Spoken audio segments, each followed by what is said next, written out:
नमस्कार। रामायण की जो शुरुआत है ना, वो किसी युद्ध या किसी राज्याभिषेक से नहीं होती, बल्कि एक बहुत ही रहस्यमय यज्ञ से होती है।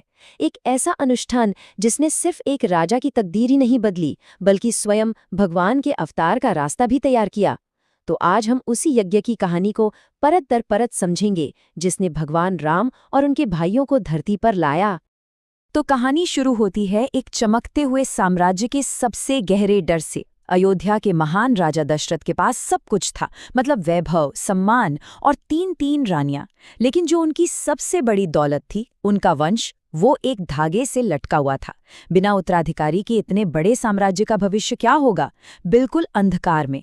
और ये सिर्फ एक राजा का निजी दुख नहीं था, ये तो पूरे राज्य के अस्तित्व पर एक बहुत बड़ा सवालिया निशान था।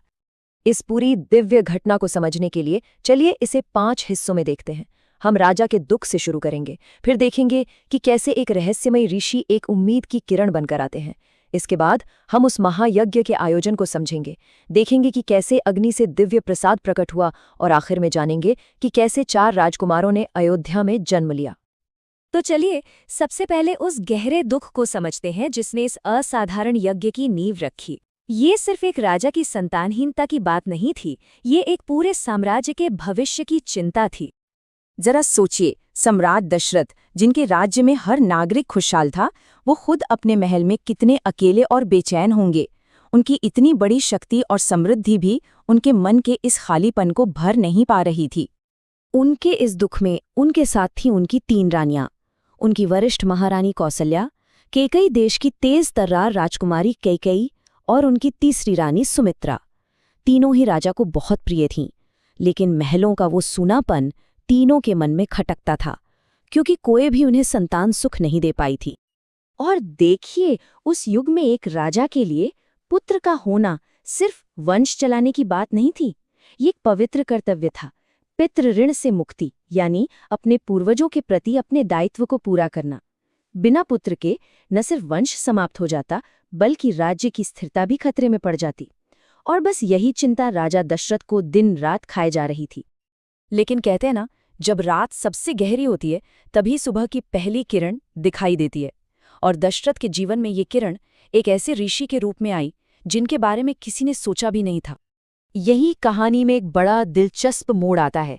जब सारे वैद्य और विद्वान एक तरह से हार मान चुके थे, तब राजा के बुद्धिमान मंत्री सुमंत्र एक ऐसा समाधान लेकर आए जो लगभग नामुमकिन सा लगता था। उन्होंने एक नाम सुझाया, महर्षि ऋष्यशृंग, एक ऐसे तपस्वी जो इस असंभव को संभव बना सकते थे। लेकिन ऋष्यशृंग कोई साधारण ऋषि नहीं थे। जरा सोचिए, एक ऐसा तपस्वी जो बचपन से ही दुनिया की नजरों से दूर एक घने जंगल में पला बड़ा हो। उनकी तपस्या में इतनी शक्ति थी कि कहा जाता है उनके कहने पर देवता भी बारिश करने पर मजबूर हो जाते थे। अब ऐसे शक्तिशाली और एकांत प्रिय तपस्वी को अयोध्या लाना, ये अपने आप में एक बहुत बड़ी चुनौती थी। लेकिन एक मिसाल पहले से मौजूद थी। अंग देश के राजा ने एक बार भयंकर सूखे को खत्म करने के लिए उन्हें अपने राज्य में सफलतापूर्वक बुलाया था। तो इसी से प्रेरणा लेकर राजा दशरथ ने भी पूरे राजकीय सम्मान के साथ दूत भेजे और ऋषि ऋष्यशृंग और उनकी पत्नी शांता को अयोध्या आने के लिए आमंत्रित किया। और बस इस तरह उस महान यज्ञ की तैयारी शुरू हुई जो इतिहास बदलने वाला था। इस विशेष यज्ञ का नाम था पुत्र कामेष्ठी यज्ञ। देखिए, ये कोई साधारण पूजा नहीं थी, बल्कि एक अत्यंत शक्तिशाली वैदिक अनुष्ठान था, जिसे पूरी श्रद्धा और कड़े नियमों के साथ सिर्फ और सिर्फ एक ही मकसद के लिए किया जाता था, और वो था देवताओं से पुत्र का वरदान पाना। पवित्र सरयू नदी के उत्तरी तट पर एक बहुत ही भव्य यज्ञशाला बनाई गई। हवा में मंत्रों की गूंज और घी की सुगंध, माहौल पूरी तरह से दिव्य था। और इस महायज्ञ का नेतृत्व कोई और नहीं, बल्कि स्वयं महर्षि ऋष्यशृंग कर रहे थे। अब हम कहानी के सबसे नाटकीय और चमत्कारी हिस्से में पहुंचते हैं, जहां आस्था और दिव्यता का मिलन होता है। जरा उस पल की कल्पना कीजिए जब यज्ञ की आखिरी आहुति दी गई और धधकती ज्वालाओं के बीच से अचानक एक अलौकिक, एक प्रकाशमान आकृति प्रकट हुई। वहां मौजूद हर व्यक्ति, यहाँ तक कि खुद राजा भी हैरान और अवाक रह गए। वाल्मीकि रामायण इस दिव्य पुरुष का बड़ा ही अद्भुत वर्णन करती है। उनका शरीर उगते सूरज की तरह प्रकाशमान और लालिमा लिए हुए था।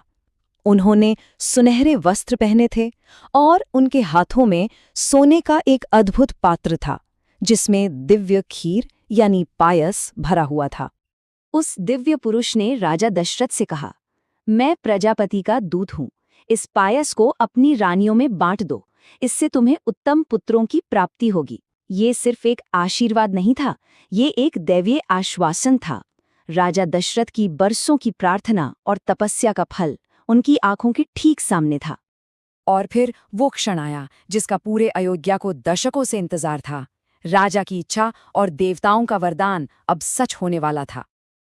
अब प्रसाद का ये जो बंटवारा था, वही राजकुमारों के जन्म का आधार बना। राजा दशरथ ने बहुत सोच समझकर खीर का आधा हिस्सा अपनी सबसे बड़ी और वरिष्ठ रानी कौसल्या को दिया। बचे हुए हिस्से का आधा यानी 1/4 उन्होंने अपनी प्रिय रानी कैकेयी को दिया, और आखिर में जो आखिरी चौथाई हिस्सा बचा वो उन्होंने सुमित्रा को दिया, जिन्होंने उसे 2 भागों में ग्रहण किया। ये कोई संयोग नहीं था, बल्कि एक दिव्य विधान था। और फिर सही समय आने पर अयोध्या के सूने महल किलकारियों से गूंज उठे। चैत्र महीने की पवित्र नवमी तिथि को महारानी कौसल्या ने राम को जन्म दिया। अगले ही दिन कैकेयी ने भरत को जन्म दिया, और फिर सुमित्रा ने लक्ष्मण और शत्रुघ्न 2 तेजस्वी जुड़वा पुत्रों को जन्म दिया। पूरे अयोध्या में ऐसा जश्न मनाया गया जैसा पहले कभी नहीं देखा गया था। तो यहाँ हमें इस कहानी का सबसे गहरा रहस्य समझ में आता है। ये यज्ञ सिर्फ एक राजा की संतान पाने की इच्छा पूरी करने के लिए नहीं था, ये असल में एक बहुत बड़ी दैवीय योजना का हिस्सा था। ये वो पवित्र दरवाजा था जिसके जरिए स्वयं भगवान विष्णु के अवतार को पृथ्वी पर आना था।